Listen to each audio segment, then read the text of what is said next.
e gratidão. Segunda aplicação, o véu que foi rasgado é um chamado para uma vida de comunhão, não uma vida de religiosidade. O véu separava Deus dos homens.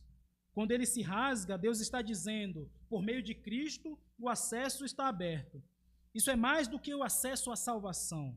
É um chamado a viver comunhão constante, não preso a formalismos, não preso a religiosidade, rituais, vazios ou uma religiosidade morta.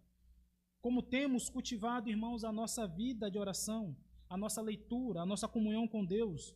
Nós não podemos viver como se o véu ainda estivesse de pé. Não podemos viver distante de Deus, ocupados com as coisas do mundo, mas ausentes da presença de Deus. Não podemos viver ocupados com as coisas do mundo, mas distante da presença do Senhor.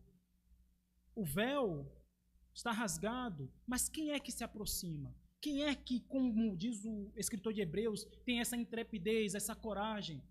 Esse é o estímulo, esse é a exortação que a palavra de Deus nos faz, com intrepidez, com coragem, com o desejo de se aproximar, sabendo que não existe essa condenação e essa limitação para estarmos na presença do Senhor.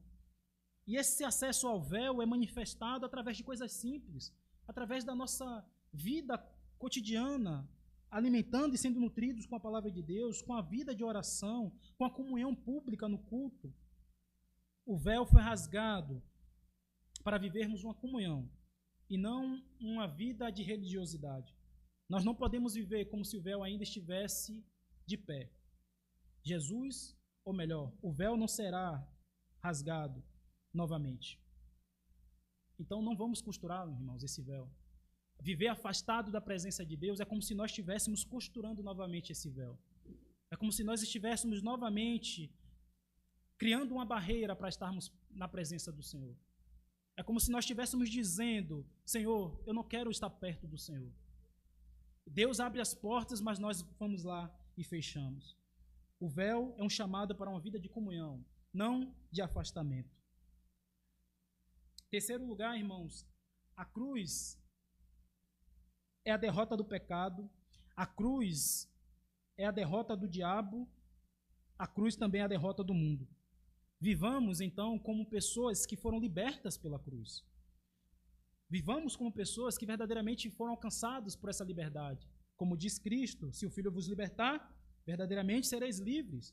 Os terremotos, as pedras fendidas, os sepulcros abertos são sinais de que o reino das trevas estava sendo abalado. Portanto, viver preso ao pecado, dominado por vícios, por incredulidade, pela frieza espiritual, pela mentira, pela ira, pelo egoísmo, é viver como se a cruz não tivesse sido suficiente. Praticarmos, vivermos nas mesmas obras que tínhamos antes, é uma afirmação. É como se nós estivéssemos dizendo que a cruz de Cristo não foi suficiente para nos libertar de tudo isso. Pelo contrário, ela é mais do que suficiente. Pelo contrário, ele é o único caminho para que nós não vivamos mais nesse meio.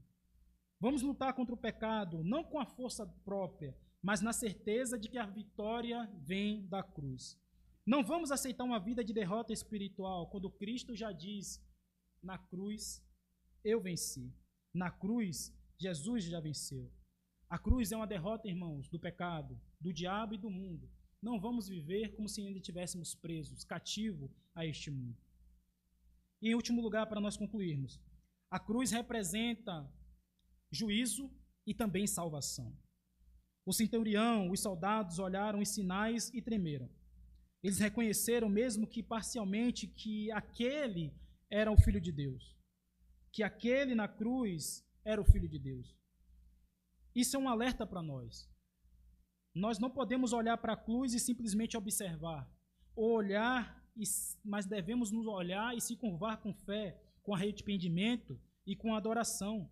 Se até os soldados que não conheciam as Escrituras tremeram diante do que viram, quanto mais nós que ouvimos o Evangelho, entendemos as Escrituras e sabemos quem é Jesus, não deveríamos nos render agora para esta cruz, para esse sacrifício?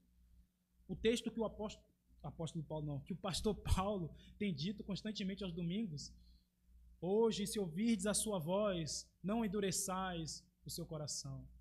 A mensagem que nós estamos ouvindo hoje, irmãos, é um chamado para reconhecermos esse ato salvífico, esse ato glorioso, porque a cruz, ela representa salvação e ela representa juízo. A cruz é um chamado para o arrependimento, por isso, creia, arrependa-se, volte para Cristo.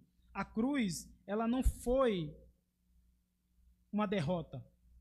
A cruz, ela é um símbolo de vitória. A mesma cruz que rasgou o véu e abriu acesso também traz juízo àqueles que desprezam o Filho de Deus. A palavra do apóstolo Paulo em Coríntios 1,18 é: certamente a palavra da cruz é loucura para os que se perdem, mas para nós que somos salvos, poder de Deus. Qual a resposta que nós vamos dar ao chamado que o Senhor tem feito para mim e para você hoje? Qual o chamado que nós vamos dar à palavra da cruz? Que efeito ela vai ter nas nossas vidas? Um efeito de salvação ou um efeito de condenação? A cruz é o divisor de águas, irmãos. Não podemos buscar outro meio, não buscamos outra alternativa, não podemos ficar no muro. Qual é a resposta que nós vamos dar ao chamado da cruz? Hoje, diante dos sinais da cruz, nós temos duas escolhas: ignorar e permanecer morto em nossos pecados, ou nos encurvarmos e declarar como aquele centurião: verdadeiramente, este é o Filho de Deus. Estes, irmãos, são sinais da vitória de Cristo na cruz. E que esta palavra possa surtir efeito nas nossas vidas. Vamos orar.